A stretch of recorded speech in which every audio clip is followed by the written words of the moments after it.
الشيطان الرجيم بسم الله الرحمن الرحيم الحمد لله رب العالمين وصلى الله على محمد وآله الطيبين الطاهرين المعصومين المسلمين ولعنة الله على أعدائهم أجمعين أما بعد فقد قال تبارك وتعالى في كتاب المجيد وفرقان الحميد وقوله الحق وأصدق الصادقين بسم الله الرحمن الرحيم ومن يهاجر في سبيل الله يجد في الأرض مراغما كثيرا وسعا ومن يخرج من بيته مهاجرا إلى الله ورسوله ثم يدركه الموت فقد وقع أجره على الله وكان الله غفورا رحيما صلوات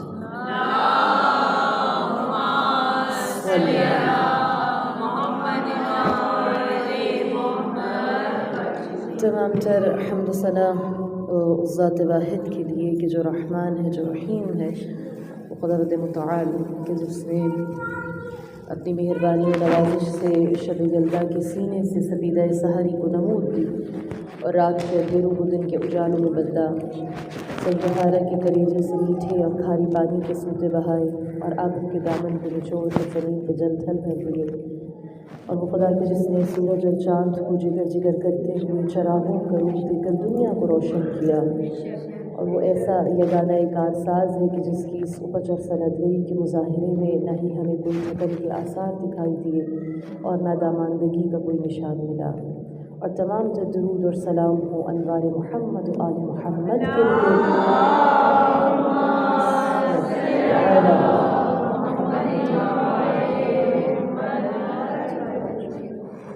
جو ہستیاں لائق سے احترام ہیں اور وہ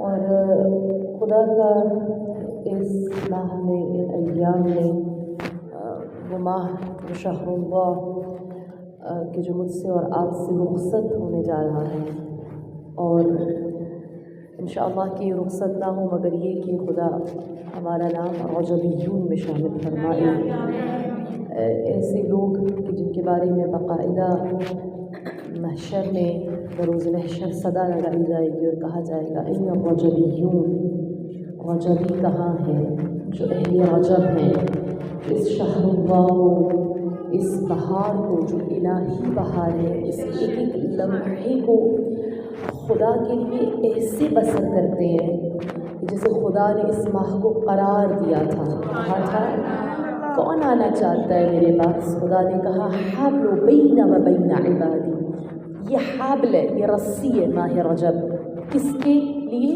میرے اور میرے بندے کے درمیان، جو چاہتا ہے کہ میرے پاس آئے بس یہ رسی ہے کہ جو میرے قریب ترین کرے گی، اور وہ ماہ رجب المرجب ہے، شہر اللہ ہے، اور عرفاء کی زبان میں ماہ رجب کو تخلیہ کہا جاتا ہے، تخلیہ یعنی جب بھی آپ نے یہ جو الفاظ ہے یا ٹرمینالوجی ہے، یا آپ نے بادشاہوں کی اگر کوئی ڈاکیومنٹری وغیرہ دیکھی ہو تو آپ نے یا مکالمے کو پڑھا ہو یا اس سین کو دیکھا ہو، کہیں پڑھا ہو، تو جب بھی بادشاہ چاہتا ہے کہ وہ کچھ اکیلے تنہائی میں وقت گزارے تو وہ کہتا ہے تخلیہ، یعنی دربار کو خالی کر دیا جائے، کوئی نہ ہو، مجھے تنہائی میں وقت گزارنا ہے۔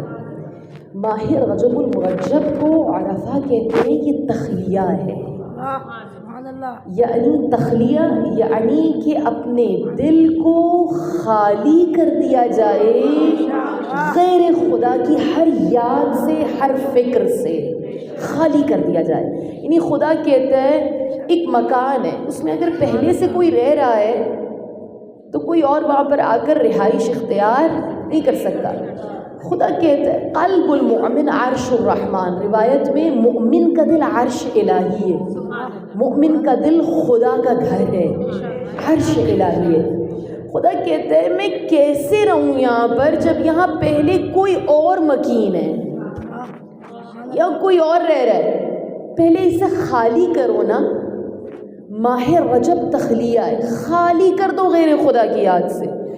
میری امید، میری فکر، میری سوچ، میری آرزوئیں، میرا ایک ایک عمل جو دوسروں کی سوچ سے وابستہ ہو، دوسروں کی فکر سے وابستہ ہو، میں دوسروں کے اوپر اپنی احتیاج کو ظاہر کروں، ڈپینڈنٹ ہوں. خدا کہتے ہیں نہیں، سب کو چھوڑو، مجھ سے لو لگاؤ، اور ہر واجب نماز کے بعد کہو یا من ارجوہ لکل خیر، وہ کہ جس سے ہر خیر کی امید رکھی جاتی ہے. یا من ارجوہ لکل خیر آمن سخطہ عند کل شر، یا من یعطی الکثیر بالقلیل، یا من یعطی من سألہ ویا من یعطی من لم یسألہ. اے خدا جس سے ہر خیر کی امید رکھی جاتی ہے، جو سختیوں میں مددگار ہے، وہ جو بہت قلیل پر کثیر دیتا ہے. کوئی ایسا دینے والا دیکھا ہے آپ نے؟ کوئی ایسا دکاندار خریداری کی ہو، آپ نے بہت کم دیے ہو، اس نے آپ کو پلٹ کے بہت سارا دے دیا ہو؟ اس دنیا میں ایسا خریدار کوئی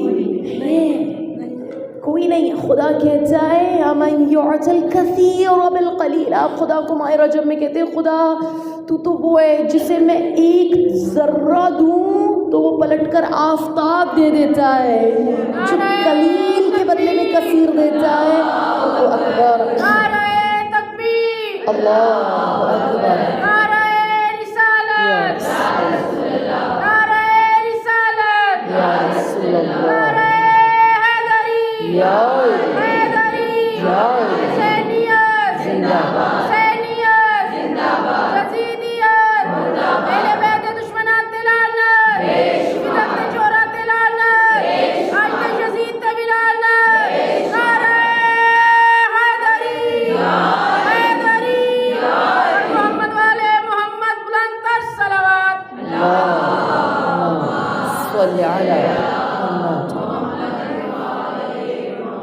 یا من یعطی من سألہ، اسے بھی دیتا ہے جو سوال کرتا ہے. یا من یعطی من لم یسألہ، اسے بھی دے دیتا ہے جو سوال نہیں کرتا، بغیر سوال کیے بھی دے دیتا ہے. خدا کہہ رہے مجھ سے تخلیہ، خالی کر دو اپنے دل سے ہر کسی کے خیال کو، تخلیہ کرو، دل سے ہر کسی کی محبت کو نکال دو، دنیا کی محبت کو فراموش کرو. بس جب یہ خالی ہوگا تو خدا شعبان میں یہاں پر مکین ہوگا. پھر شعبان میں یہاں پر خدا خلعت سے، اپنی محبت کے زیور سے، اپنے نور سے اس مکان کو کہ جس سے تمہیں خدا کے لیے تم نے خالی کیا، وہاں پر مکین ہوگا. اور اس کا نتیجہ مجھے اور آپ کو کیا چاہیے اس تخلیے کی اور خدا کے عرش الہی بننے کے نتیجے میں قلب کا، کہ پھر رمضان المبارک کو عرفاء نے کہا کہ یہ مہینہ ماہ تجلیہ ہے. جب غیر خدا نکلے گا، نور خدا آئے گا، تو پھر رمضان میں جلوہ الہی کو تم دیکھ سکو گے، پھر تجلیہ ہوگا. اللہم صلی علی محمد وآل محمد وعجل فرجهم. یا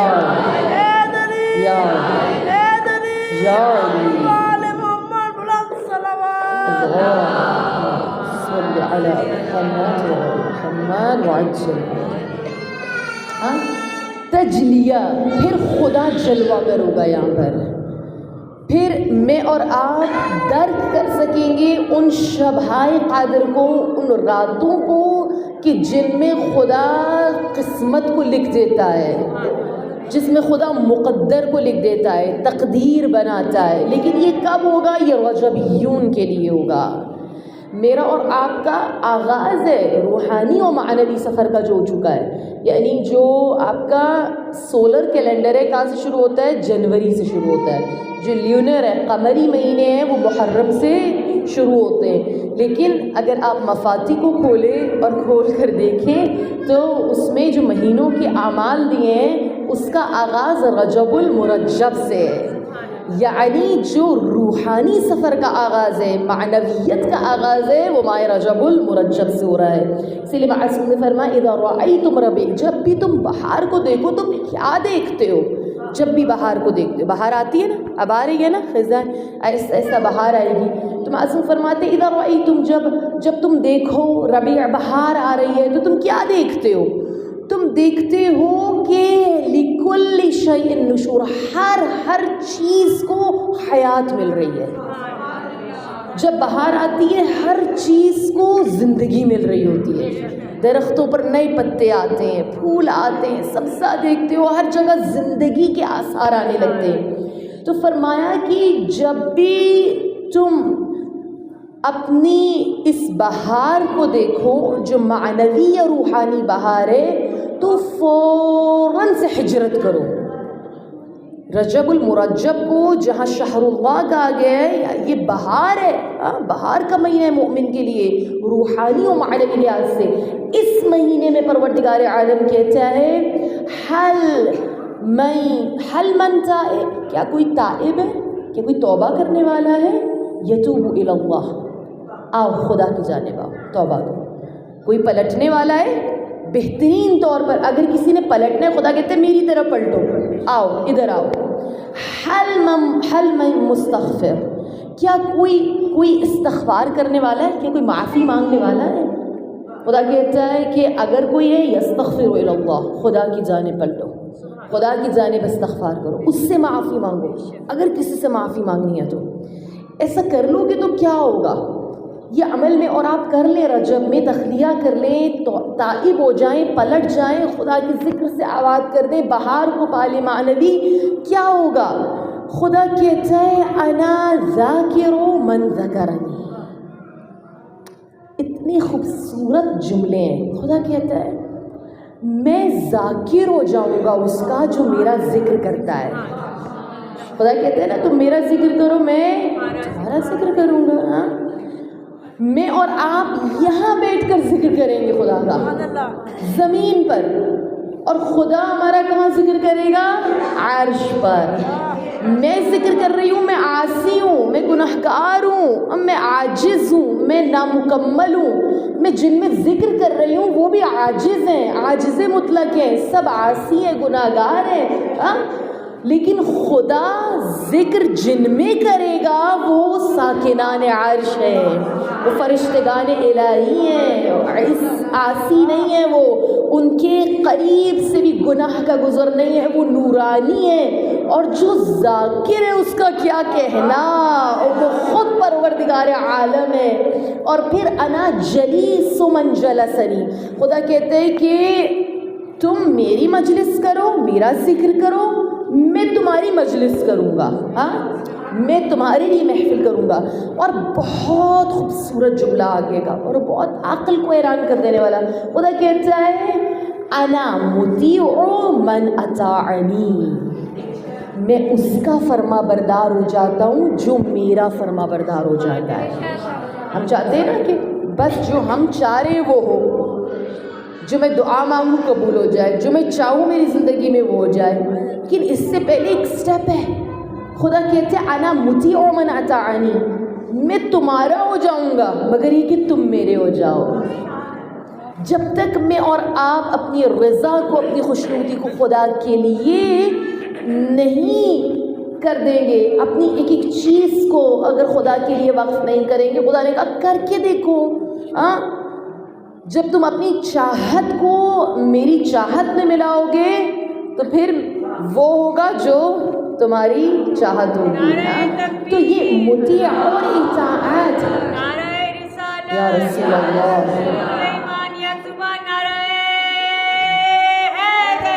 یا علی یا علی یا علی اللہ صلی علی محمد۔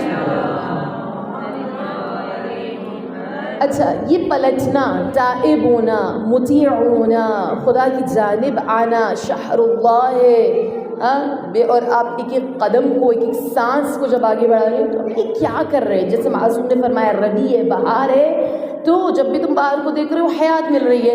اچھا جب تمہیں حیات ملے تو معصوم نے فرمایا یہ حدیث رہ گئی تھی آدھی, تو کیا کرو اپنی آخرت کی بہار کی فکر کرو. آخرت میں بہار کیسے آئے گی؟ پھر معصوم کہتے آخرت میں بہار کیسے آئے گی؟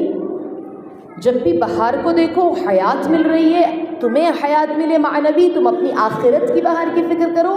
یہ آخرت کی بہار مجھے اور آپ کو کیسے ملے گی؟ معصوم فرماتے ہیں امام جعفر الصادق علیہ السلام, اللہم صل علی محمد اللہم صل علی محمد وآل محمد وعجل فرجهم. آپ فرماتے ہیں کہ مہاجر لأن حجرا, بہترین ہجرت کرنے والا کون ہوتا ہے؟ بہترین مہاجر کون ہوتا ہے؟ بہترین ہجرت کرنے والا وہ ہوتا ہے حجرا, جو ہجرت کرتا ہے من السیئات الی الحسنات, جو گناہوں سے نیکیوں کی جانب ہجرت کرتا ہے. بہترین ہجرت یہ, بہترین منتقلی یہ ہے. کوئی ہجرت کرنا چاہتا ہے, کوئی سٹیز میں ہجرت کرتا ہے, یعنی ایک شہر کو چھوڑے گا دوسرے شہر میں چلا جائے گا, ایک ملک کو چھوڑے گا دوسرے ملک میں چلا جائے گا, یہ بھی ہجرت کی قسم ہے. لیکن معصوم کہہ رہے بہترین ہجرت کیا ہے؟ بہترین ہجرت گناہوں سے حسنات کی طرف آنا ہے. اور میری اور آپ کے لیے ماہ رجب جہاں یہ ہجرت لے کر آ رہا ہے, تو اس کا آج کا دن تفقہ سے اور تفکر سے بھرپور ہے. کیوں؟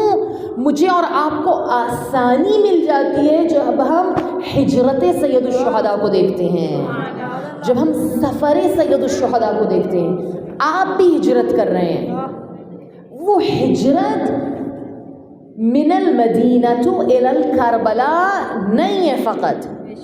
یہ ہجرت فقط مدینے سے کربلا کی جانب نہیں ہے, بلکہ یہ ہجرت کون سی ہجرت ہے؟ یہ حسین کی ہجرت خدا کے لیے ہے, رسول اللہ کے لیے ہے. آپ یوں کہہ سکتے ہیں من البلد رسول اللہ الی اللہ و الی النبی, یعنی رسول اللہ کے شہر سے ہجرت ہے, مگر کس کی جانب ہے؟ خدا کی جانب ہے, رسول کی جانب ہے. اور اس سے بہترین ہجرت کیا ہوگی, جس کے بارے میں سورہ نساء کی آیہ نمبر 100 کی تلاوت سے سرنامہ کلام بنایا, اس سے آغاز کیا. پروردگار عالم ایک ہجرت کو بیان کر رہا ہے, اور وہ ہجرت کیا ہے؟ خدا کہتا ہے بسم اللہ الرحمن الرحیم, وَمَن يُحَاجِرُ فِي سَبِيلِ اللَّهِ, جو بھی ہجرت کرتا ہے, خدا کہہ رہے اللہ کی راہ میں, میری راہ میں, یجد فی الارض مراغما کثیرا وسعا, اسے دنیا میں ہر جگہ پر بہت وسعت ملے گی, کشائش ملے گی. جو میرے لیے ہجرت کرے گا پوری زمین اس کے لیے کھلی ہے, وسیع ہے, وہ رہائش کو پالے گا ہر جگہ وسعت کے ساتھ, کثرت کے ساتھ. وَمَن يَخْرُجْ مِن بَيْتِهِ مُهَاجِرًا, اور جو شخص بھی اپنے گھر سے نکلے گا, ہجرت کرے گا, إِلَى اللَّهِ وَرَسُولِهِ, خدا کی جانب اور اس کے رسول کی جانب.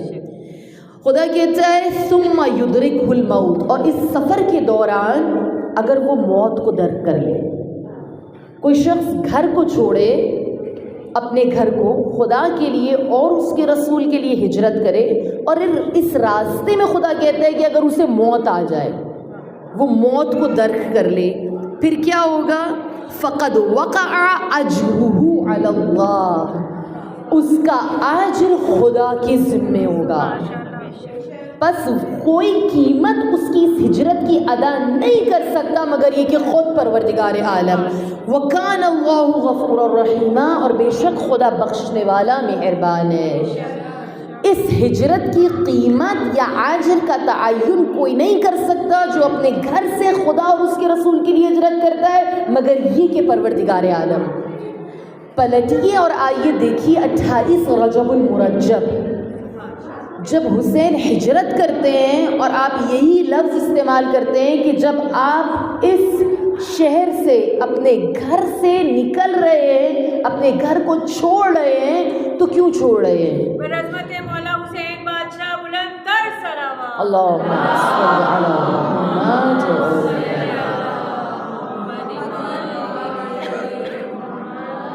اور اس کے لیے بہترین جو تفکر ہے اور جس میں جو ہر دن میں جو بھی شہادت کا ہے یا ولادت کا ہے، تو مجھے اور آپ کو جس چیز پر غور کرنا ہے وہ اس شخصیت سے اپنے لیے پیغام ڈھونڈنا ہے، میرے لیے کیا ہے، یعنی ایک کلی پیغام ہے، لیکن چونکہ حسین سفینۃ النجاہ ہے، نجات کی کشتی ہے، تو وہ ہر فرد کے لیے علیحدہ ہے نا، ہر فرد کے لیے علیحدہ ہے۔ اگر حسین میرے لیے سفینہ ہے تو آج کے دن میں تلاش کروں کہ مجھے اس سفینے میں کیسے سوار ہونا ہے، حسین کس طرح مجھے پکار کر اس کشتی نجات میں سوار کرنا چاہتے ہیں۔ یہ انفرادی سوچ یا انفرادی حیثیت میری اور آپ کی یہ سوچ یا تفقع آج کے دن خاص طور پر آنا چاہیے۔ اور اس کے لیے جب سید الشہداء ہجرت کر رہے ہیں، مدینے سے نکل رہے ہیں اور یقیناً پروردگار عالم کی رضا اور خوشنودی کے لیے نکل رہے ہیں، جس کا کوئی قدم کسی کے لیے نہ اٹھے، وہ جو آخری لمحات میں کہے یا ایتھا النفس المطمئنہ، جس کے لیے خدا پکار کر کہے ارجعی الی ربک راضیۃ مرضیہ، اے نفس مطمئنہ پلٹ آ اپنے رب کی جانب اس عالم میں کہ تو مجھ سے راضی ہے اور میں تجھ سے راضی ہوں۔ حسین کیا چاہتے تھے؟ حسین یہ جملہ چاہتے تھے۔ حسین ہر قربانی دے کر کیا چاہتے تھے بس تو راضی ہو جا، اور خدا نے کہا راضیۃ مرضیہ، اے نفس مطمئنہ وہ منزل آ گئی، اب پلٹا کہ میں تجھ سے راضی ہوں اور تو مجھ سے راضی ہے۔ جس کو آخرین وقت میں یہ سند مل جائے، اور کیوں نہ ملے، جس کے بابا کا آخری جملہ ہو فزت ورب الکعبہ،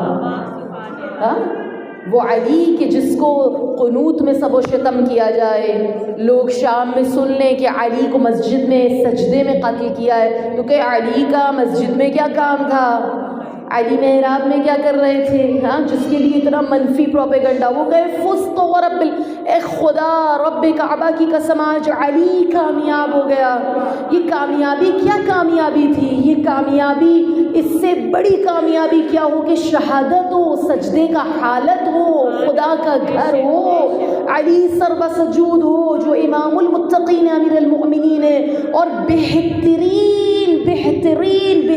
مقام پر بہترین شہادت آپ کو نصیب ہو۔ یہ زیبا دیتا ہے راضیۃ مرضیہ کی منزل اس شخصیت کو جس کی ماں کے آخری الفاظ تھے لرضاکا، وہ زہرا جس کی پسلیاں ٹوٹی، وہ زہرا جس کے ہاتھ ٹوٹے ہوئے، وہ زہرا جو سر تپا لہا نے، وہ زہرا جس کے سر سے غم کی پٹی رسول اللہ کے جانے کے بعد نہیں اتری، وہ زہرا جس کا ایک رکن جسم کا ڈھا دیا گیا، وہ آخری وہ جسے اس کے حق سے محروم کیا گیا، کہتی ہے لرضاکا، آخرین جملات و الفاظ، اے خدا کچھ نہیں مگر یہ کہ تو راضی ہے۔ اس فاطمہ کا بیٹا سند چاہتا ہے، خدا کہتا ہے یا ایتھا النفس المطمئنہ ارجعی الی ربک راضیۃ مرضیہ۔ اس حسین کی حجرت ہے جس نے اپنی پوری زندگی میں رضائے الہی کے علاوہ کچھ نہیں پایا، کچھ نہیں مانگا، رضائے رسول اللہ کے علاوہ کچھ نہیں مانگا۔ جا رہا ہوں یا رسول اللہ، کیوں جا رہا ہوں؟ میں اور آپ تفکر کریں، یہ نقطۂ مس نہ ہو جائے اور میں نے آپ کی زحمتوں کو تمام کیا۔ میں جا رہا ہوں یا رسول اللہ، آپ ہجرت کر رہے ہیں، میں اور آپ کیا سوچ رہے ہیں؟ میں اور آپ یہ نہ سوچیں کہ اس دور میں کیا ہو رہا تھا، اس دور میں کیا حالات تھے، ان حالات میں آپ جا رہے ہیں، آپ نکل رہے ہیں۔ آج کے دن میں اور آپ سوچیں کہ ہم اہل یثرب ہیں، ہم اہل مدینہ ہیں، کیا میرا اس وقت کا رویہ، کیا میرا اس وقت کا اخلاق، کیا میرا اس وقت کا ایمان مجھے ساتھ دیتا کہ میں حسین کے ساتھ چل پڑتی یا مدینے میں رک جاتی؟ صرف ایک سوال ہے آج کے دن، کیا میں اس منزل پر ہوں کہ ابھی حسین کا قافلہ نکل رہا ہے؟ کیا میرے قدم یہیں جمے رہیں گے یا اٹھ جائیں گے حسین کے لیے؟ میرا ایمان کس منزل پر ہے؟ کیا اس منزل اور مقام پر ہے؟ کیا میں اطاعتی اولی الامر کو اس مقام تک لے آئی ہوں یا نہیں؟ اس کے لیے صرف ایک بات، کون کرے گا حسین کے ساتھ ہجرت مدینے سے کربلا؟ کون کرے گا خدا کی جانب ہجرت حسین کے ساتھ؟ وہ کرے گا کہ جس نے بہترین ہجرت کی ہو من السیئات الی الحسنات، جس نے اپنے پیروی نفس کو چھوڑ کر خدا کی جانب ہجرت کر لی ہو، اس کے قدم حتماً حسین کے ساتھ اٹھیں گے، حتماً اٹھیں گے۔ آپ تاریخ کے حوالوں کو سامنے رکھتے ہوئے انالیسز ہے، 250 سالہ انسان، رہبر موعظم سید علی خامنہ ای کی کتاب ہے۔ آپ نے سیاسی ائمہ اہل بیت علیہ السلام کی زندگی کو، اس میں آپ ضرور 28 رجب کو پڑھیں، یعنی اس چیپٹر کو، اس پیج، ان پیجز کو، ان صفحات کو پڑھیں کہ جب امام حسین مدینے سے نکل رہے ہیں۔ اس میں ایک ایک کردار کو رہبر نے ڈسکس کیا ہے کہ کون گیا کون نہیں گیا۔ جو نہیں گئے ان کے اندر وجوہات کیا تھیں، جو نہیں گئے ان ناموں میں سے شاید میں کوئی نام نہ لے پاؤں، لیکن یہ کہ انہوں نے اس کے بعد ان ناموں کو لینے کے بعد ایک جملہ لکھا جو بہت زیادہ الارمنگ ہے میرے لیے۔ اپنے زمانے کے متقی ترین افراد، اپنے زمانے کے زاہد ترین افراد، اپنے زمانے کے وہ جو اصحاب رسول ہیں، مگر رہبر معظم جس کو انالائز کرتے تو کہتے ہیں یہ مدینہ رہ گئے، حسین چلے گئے۔ کیوں؟ اتنی عبادت، زہد، ورع، تقوی سب کچھ ہونے کے باوجود ان کے اندر وہ صلاحیت نہیں تھی کہ یہ حسین کے ساتھ قدم کو بڑھا لیتے۔ سوچئے میں اور آپ کہاں سٹینڈ کر رہے ہیں؟ یعنی آخری فیصلہ کیا ہے؟ فیصلہ ہے بس حسین کے ساتھ ہو جاؤ، بس اس کے علاوہ کوئی آپشن نہیں ہے۔ اور یہ بات آپ نے کی ہر جگہ کی۔ لوگ آتے کہتے تھے میری بہترین گھوڑا ہے امام حسین سے لے لیں، میری زرہ آپ لے لیں، میرے پاس پیسے لے لیں۔ میں نے کہا مجھے نہیں چاہیے، مجھے تم چاہیے ہو، تم چلو میرے ساتھ، مجھے تمہارا وجود چاہیے، تم چلو۔ اسی لیے اطاعت کی منزل پر ایسے امام کے اوپر یقین کرنے کے لیے کہا جاتا ہے۔ کیا ہے؟ جب بھی مثال دی جاتی ہے روایت میں، انار ہے، اس انار کو آپ آدھا کریں۔ اگر آپ کو امام کہہ دے کہ یہ آدھا انار حلال ہے اور آدھا حرام ہے، آپ کو یقین کرنا ہے امام کے بات کہ آدھا حلال ہے آدھا حرام ہے۔ امام سے زیادہ کوئی نہیں جانتا۔ امام نے کہا اس چھت سے چھلانگ لگا لو۔ وقت نہیں ہے میرے لیے کہ میں سوچوں آیا میری موت خودکشی ہے نہیں ہے۔ اچھا کیوں نہیں ہے؟ خودکشی جب ہو جب میں اپنی مرضی سے لگاؤں، نفس کی پیروی کرتے ہوئے لگاؤں، حکم امام میں لگاؤں، وہ حرام موت حلال نہیں بلکہ شہادت میں تبدیل ہو جائے گی۔ کیوں؟ حکم امام ہے، امام حکم دے رہے ہیں، امام کا حکم حرام کو حلال کر دیتا ہے، امام کا حکم ناجائز کو جائز کر دیتا ہے۔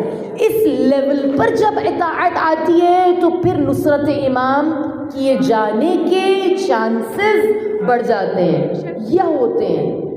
اس طرح کی ہجرت کے لیے ایسی اطاعت اور ایسا ثبات قدم کا مجھے اور آپ کو چاہیے۔ کتنی روایت بار بار پڑھی جاتی ہے، کیوں پڑھی جاتی ہے؟ بہت ممبروں سے بیان ہوتی ہے، یعنی کچھ 2-3 صحابی بیٹھ کر ولایت پہ امام سے ڈسکس کر رہے ہیں۔ امام بتا رہے ہیں حکم کیا ہوتا ہے ولی کا، حکم کیا ہوتا ہے امام کا، نہیں سمجھ رہے۔ امام کا دیوانہ آتا ہے، ابھی آئے کا تندور میں بیٹھ جاؤ، کھولا بیٹھ گیا۔ اب وہ اتنی دیر بات کر رہے، کہہ رہے اب تو روسٹ ہو گیا ہوگا۔ امام بات کر رہے ہیں، ان کی بے چینی کیفیت، پہلو بدل لیں، بہت دیر ہو گئی، کہا اب بس بات نہیں کر سکتے، اسے دیکھے جس کو تندور میں بٹھایا ہے۔ امام نے حکم دیا، صحیح و سالم واپس آیا۔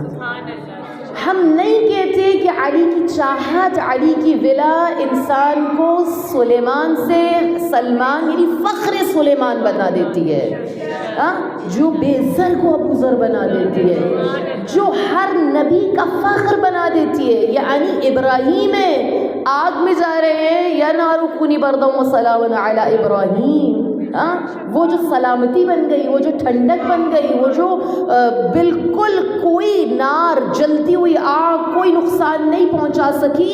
علی کی ولایت انسان کو فخر انبیاء بناتی ہے۔ یا اللہم صل علی محمد وعلی محمد۔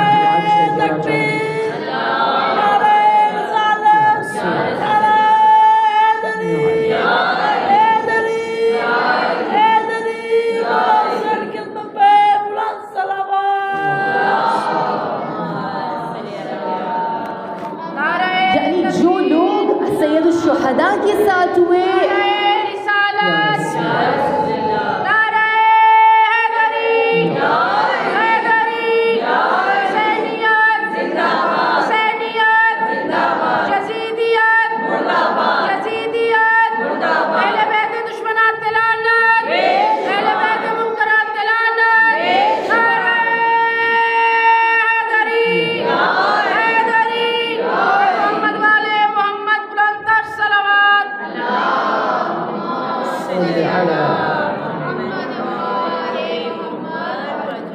یعنی ولایت حکم امام کو اس درجے پر ماننا.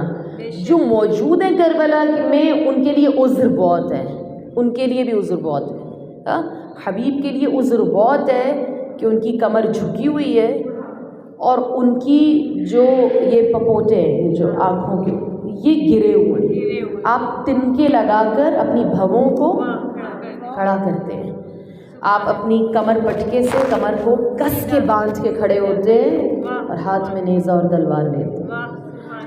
عذر ان کے لیے بہت ہیں جو موجود ہیں, مگر کیا چیز ہر چیز پر غالب آتی ہے؟ حکم سید الشہداء, نصرت امام اس مقام پر. پھر جب آپ جا رہے ہیں, ہجرت کر رہے ہیں خدا کی جانب, رسول کی جانب, اور جو ہو رہا ہے وہ حق کے ساتھ شامل ہوتا چلا جا رہا ہے. جو نہیں جا پا رہا وہ قدم دیکھے وہ پرواز کیوں نہیں کر پا رہا, اس کی پاؤں سے کون سی ایسی زنجیر ہے کہ جس نے اسے لپیٹ لیا ہے, اس نے پرواز نہیں کرنے دیا سید الشہداء یا وقت کے امام کے ساتھ یا ان کی جانب. جب آپ ہجرت کرتے ہیں, فقط آخری نقطہ, آپ وصیت لکھتے ہیں محمد حنفیہ کو اور اس میں ایک جملہ کہتے ہیں, اور وہ جملہ ہے کہ جس میں آپ نے کہا وَإِنَّمَا خَرَجْتُ لِطَلَبِ الْإِصْلَاحِ فِي أُمَّةِ جَدِّي, بے شک کہ میں نکل رہا ہوں, کس لیے نکل رہا ہوں؟ اپنی جد کی, نانا رسول اللہ کی امت کی اصلاح کے لیے. اور پھر آپ کہتے ہیں اُرِيدُ أَنْ أَمَرَ بِالْمَعْرُوفِ وَأَنْهَى عَنِ الْمُنْكَرِ وَأَسِيرَ بِسِيرَةِ جَدِّي وَأَبِي عَلِيِّ بْنِ أَبِي طَالِبٍ, اور میں اس لیے جا رہا ہوں کہ میں عامر بالمعروف کروں اور نہیں عن المنکر کروں, اور اپنے جد کی سیرت پر اور اپنے بابا علی ابن ابی طالب کی سیرت پر عمل کروں, ان کی سیرت کو زندہ کرنے کے لیے. 3 یہاں پر چیزیں ہیں جو بہت زیادہ بیان ہوں, اتنا وقت نہیں ہے میں اس کو بہت ڈیٹیل میں جاؤں. صرف ایک چیز جو معاشرے میں بہت کم ہو رہی ہے, جس پر فوکس کرنا میرے اور آپ کے لیے بہت امپورٹنٹ ہے, اور آج کے پیغامات میں سے ایک بہت اہم پیغام ہے, اور وہ پیغام ہے فروعات دین میں سے. یعنی ہمارے فروع دین کتنے ہیں؟ کتنے فروع دین؟ اختلاف ہو گیا علماء میں, کتنے ہو گئے؟ 10 فروعات دین. ان میں سے سب سے اہم کون سا ہے؟ یعنی نماز, روزہ, زکوٰۃ, خمس, تولہ, تبرع, امر بالمعروف و نہی عن المنکر. سب سے اہم کون سا ہے اس میں؟ سب سے اہم وہ ہے, میرے پاس اتنا وقت نہیں ہے کہ اس کو میں کھول کے بیان کریں, سب سے اہم وہ ہے جس کے لیے حسین نے مدینہ چھوڑ دیا. یہ نہیں کہہ رہے آپ کہ میں جو نکل رہا ہوں اُرِيدُ أَنَّ الصَّلَاةَ, آپ نہیں کہہ رہے میں نماز کے لیے نکل رہا ہوں, میرا ارادہ ہے, نہیں میں یہی کہہ رہے کہ میں روزے کے لیے نکل رہا ہوں, آپ یہ نہیں کہہ رہے میں جہاد کرنے جا رہا ہوں, نہیں. آپ تمام تر جو فروعات دین ہیں ان کو چھوڑ کے کہہ رہے نہ نماز, نہ روزہ, نہ حج, نہ زکوٰۃ, نہ خمس, نہ تولہ, نہ تبرع, میں جا رہا ہوں اُرِيدُ أَنْ أَمَرَ بِالْمَعْرُوفِ وَأَنْهَى عَنِ الْمُنْكَرِ.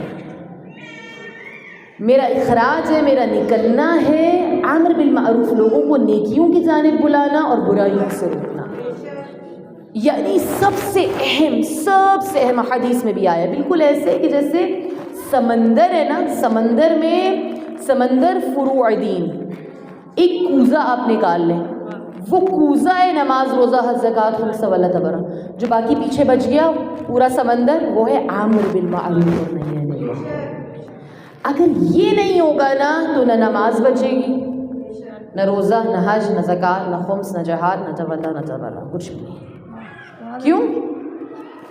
تمام تر لوگ نماز بھی پڑھ رہے ہیں, روزہ بھی رکھ رہے ہیں, شاید جہاد بھی کر رہے ہیں, خمس بھی دے رہے ہیں, زکوٰۃ بھی دے رہے ہیں, تولہ بھی ہے, تبرع, سب کچھ ہے, لیکن کسی کے اندر یہ جرأت نہیں ہے بندروں سے کھیلنے والے اور شراب پینے والے کو منبر رسول پر جب دیکھیں تو اٹھ کر کہیں کہ تیری کیا اوقات کہ تو اس منبر رسول پر بیٹھے, تیری کیا اوقات کہ تو امت مسلمہ کا امیر بننے کی کوشش کرے.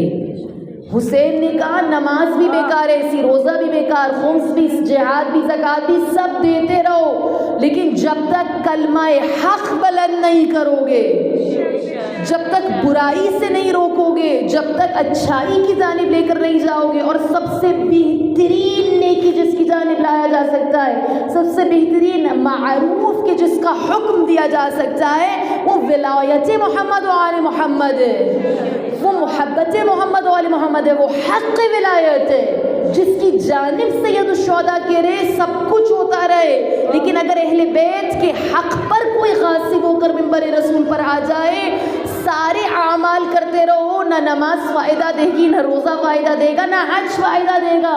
لوگ حج کر رہے ہیں، حسین اس حج کو عمرے میں تبدیل کر کے جا رہے ہیں.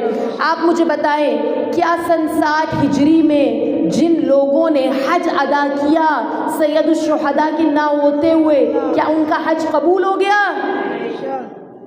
نہیں ہوا، حج ہوا ہی نہیں. ہمارے عقیدے کے مطابق حج کا آغاز ہی حجت خدا کرتی ہے. جب تک زمانے کا امام حج کے ارکین کو ادا کرنا نہ شروع کرے نماز نہیں ہوتی. حسین حج چھوڑ کر چلے گئے، مکہ چھوڑ دیا. وہ طواف نہیں تھا، وہ فقط خانہ کعبہ کے چکر تھے. یہ حج، یہ کعبہ کی چھت پر کھڑے ہو کر ابوالفضل عباس نے بتایا، جو آپ نے تاریخی خطبہ دیا. آپ نے کہا کہ یہ گھر کہ جسے فضیلت دی ان کے بابا علی ابن ابی طالب نے یہاں پیدا ہو کر، یہ گھر فقط اینٹوں کا گھر تھا، لیکن اس میں روح آئی جب علی مولود کعبہ بنے، خدا نے شرف بخشا ہے. اور پھر کہا کہ اگر حکم خدا نہ ہوتا تو تم اس کعبے کا طواف کرتے ہو، اگر خدا کا امر نہ ہوتا، خدا کا حکم نہ ہوتا، اس کا سر، اس کا راز نہ ہوتا، تو یہ کعبہ خود اڑ کر حسین کا طواف کرتا. یہ حجر اسود کہ جس کا تم بوسہ لیتے ہو، یا علی یا علی، اللہم صل علی محمد و آل محمد وعجل فرجہ. یہ حجر اسود کہ جس کا تم بوسہ لے رہے ہو، ابوالفضل عباس کہتے ہیں کہ اگر خدا کے اسرار نہ ہو تو یہ حجر اسود خود حسین کا بوسہ لے. تم دیکھو خدا اگر ان پردوں کو ہٹا دے، اصل میں عظمت امام کی حجت خدا کیا ہے. یعنی بتا رہے یہ چلے گئے، یہ چکر ہے، یہ طواف نہیں ہے، حج نہیں ہو رہا. کیوں؟ کیونکہ امام نہیں ہے. حسین اسی لیے کہہ رہے عمر بالمعروف کے لیے نکل رہا ہوں، نہیں ہے بالمنکر. وہ جگر کون لائے گا جو لوگوں کو بتائے اور اصلاح کرے کہ کیا صحیح ہے اور کیا غلط ہے. اس زمانے میں بھی آپ دیکھیں تو عقل کبھی حیران ہوتی ہے. مجھے کبھی یہ سوال سمجھ میں نہیں آتا اور میں امام زمان سے کرتی ہوں، میں کہتی ہوں امام آپ بتائیں، عربوں اللہم صل علی محمد و محمد وعجل فرجهم اجمعین، یا رسول اللہ، یا علی یا علی یا علی، اللہم صل علی محمد و آل محمد وعجل فرجهم اجمعین. یعنی کبھی یہ سوال ذہن میں آتا ہے کہ خربوں کی آبادی ہے، ہاں یہ امام کیسے ممکن ہو پائے گا کہ ان لوگوں کو جو ایک ان کنٹرولبل موب ہے اس کو کنٹرول کر لیا جائے، اس کو آپ کا پیغام دے دیا جائے؟ یہ کیسے ہوگا؟ یہ صرف سوال کی حد تک میرے اور آپ کے ذہن میں نہ رہے جب تک کہ ہم خود نہ کریں. اپنی زندگی کا مقصد بنائیں میں اور آپ کہ ہم اپنی زندگی میں کسی ایک شخص کو تو غدیری کر لیں، کسی ایک کو تو کربلا کی جانب بلا لیں، کسی ایک کو تو حسینی بنا دیں، تاکہ ہم سر اٹھا تو سکیں نا کہ یا امام آپ کی غیر موجودگی میں، آپ کی غیبت میں نے یہ کام کیا. اصلاح کرنی ہے صرف آخری نقطہ، مگر کیسے؟ اس کے بھی طریقے. ایسا نہ ہو جب ہم یہ بات کرتے ہیں تو لوگ بس الحمدللہ لوگوں کی کبھی دل آزاری کرنا شروع کر دیتے ہیں. اگر کوئی حجاب نہیں کر رہا، کوئی اس طرح نہیں ہے، صحیح راستے پر نہیں ہے، جبکہ یہ اس لیول کی بات نہیں ہو رہی ہے، تو لوگ سب کے سامنے ٹوکتے ہیں یا ڈی گریڈ کرتے، ڈی ویلیو کرتے. نہیں، ایسے نہیں کرنا. دین کی طرف، اسلام کی طرف، اچھائی کی طرف ہمیشہ محبت سے بلایا جاتا ہے، ہمیشہ ایسے بلایا جاتا ہے کہ سامنے والے کی دل آزاری نہ ہو، انسلٹ نہ ہو۔ اگر آپ نے پہلے ہی مرحلے میں اس کو سختی دکھا دی، وہ کیسے آئے گا؟ نہیں آئے گا۔ میں اور آپ چاہتے ہیں اپنے بچوں کو دین سکھائیں، دین سکھائیں، دین سکھائیں، کیسے سکھائیں؟ آپ نے اسے بچپن میں ہی اللہ سے ڈرا دیا، سو جاؤ اللہ مان آ جائے گا، سو جاؤ مولا یہ کر دے گا۔ اب بچے یہاں پر جیسے میں دیکھ رہی ہوں تھوڑا کھیل رہے کودے، منع کرتے ہیں، آپ نہ منع کریں، وہ بچے ہیں، یعنی آپ اگر نہیں سنیں گے مجھے تو مجھے غصہ آئے گا، یہ بری بات ہے، کیونکہ بڑوں کے بیہیویئر کنٹرولیبل ہوتے ہیں، بچوں کے تھوڑی ہوتے ہیں۔ اب ایک چھوٹا سا بچے سے کو بیٹھو بیٹھو بیٹھو، نہ کھاؤ نہ سو رہا ہے، پر وہ نہیں کنٹرولیبل نہیں ہے، کرنا بھی نہیں چاہیے آپ کو کنٹرول، ہاں اسے اپنے آپ کو کریں، سب سے پہلے تو آپ اپنے ذہن کو کریں، آپ مینٹلی یہاں پر ہے بھی یا نہیں۔ ابھی میں 40 منٹ پڑھ چکی ہوں، ابھی میں آپ سے سنوں، بتاؤ میں پہلے سے میں نے کیا پڑھا؟ کہیں آپ اپنے گھر میں کھانا تو نہیں بنا رہی یا گھر کے کام کر کے آپ مینٹلی آ جائیں؟ تو سب سے پہلا کنٹرول تو میں اور آپ کا، میرا اور آپ کا کنٹرول ہے جو ہو سکتا ہے، باقی ہم اپنے بچوں کو ہم مہربانی خدا سے دین کی طرف نہیں لے کر آتے، ہم اسے انہیں پہلے ہی خدا سے ڈرا دیں گے، اہل بیت سے ڈرا دیتے، امام سے ڈرا دیتے، آئیں گے قتل کریں گے، ماریں گے، ناراض ہو جائیں گے، یوں نہیں کرو یوں نہیں کرو، نہیں، صرف مہربانی بتائیں خدا کی اور رسول کی، بتائیں خدا تو خدا سے زیادہ محبت کرنے والا کوئی ہے ہی نہیں، کچھ بھی کر لو وہ مہربان ہے۔ اماموں کا جب بھی تعارف کروائے مت ڈرائے، بس کہیں مہربان، اتنے مہربان کہ ان سے زیادہ شفیق میں بھی نہیں ہوں، ماں بھی نہیں ہے، بابا، سب کی شفقت بیکار، فارغ ہے امام کی شفقت کے آگے، امام کی محبت کے آگے۔ وہ تو ہاتھ میں شراب کا پیالہ دیکھیے تو کہتے ہیں منہ نہیں موڑو ہم سے، نہیں موڑو منہ، ادھر دیکھو ہماری طرف آؤ، ہم سے منہ موڑ لو گے تو کہاں جاؤ گے؟ پھر کوئی پناہ نہیں ملے گی، ادھر دیکھو ہم سے نہیں منہ موڑ۔ ایسا شفیق، ایسا مہربان کوئی، شفقت سے، مہربانی سے، میں اور آپ عامر بالمعروف بھی کریں، نہیں کہ مہربانی سے کریں، شفقت سے کریں، محبت سے لے کر آئے، جیسے سید الشہداء لے کر آئے، جیسے امام حسین لے کر آئے۔ اور کربلا میں جب میں اور آپ مثال دیکھتے تو ہمیں مہربانی، خلوص، سید الشہداء کا پیار، محبت کس درجے پر نظر آتی ہے؟ وہ درجہ سید الشہداء کا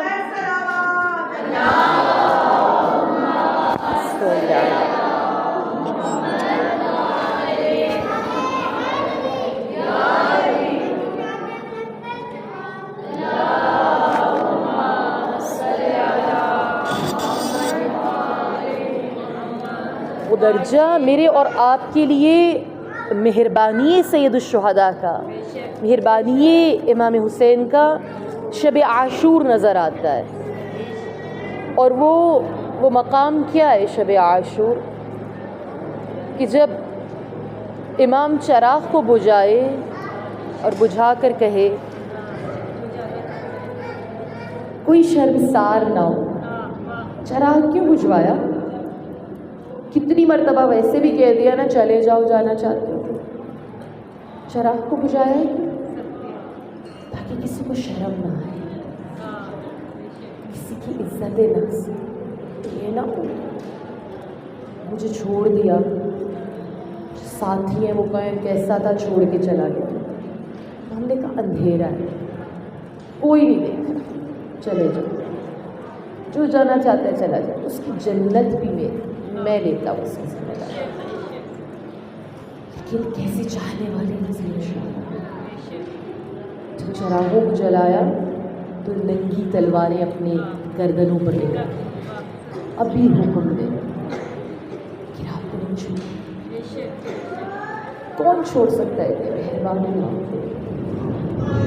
کون چھوڑ سکتا ہے حسین کو جو ایک مرتبہ پا لے، جو ایک مرتبہ دیکھ لے۔ اس مقام پر میں اور آپ دعا کریں سید الشہداء سے، آپ کی عبا کا دامن پکڑ لوں نا میں، مجھے اپنی زیارت کرا دیں، میں دیکھ لوں آپ کو، ایسے دیکھ لوں کہ میں پھر چھوڑ نہیں سکوں اسے، جبکہ نہیں چھوڑا آپ بامعرفت مؤمنات یہاں بیٹھی ہے، آپ کیوں آئیں سختی میں کہ آپ نے حسین کی ماں سے وعدہ کیا ابت واللہ یا زہرا ما ننسى حسین. زہرا زمانہ کیسے بھی کروٹ بدل لے مگر ہم آپ کی حسین کو نہیں بھولیں. کاش ہم مدینے میں موجود ہوتے سید الشہداء، کاش ہم مکے میں ہوتے، کاش ہم کربلا میں ہوتے.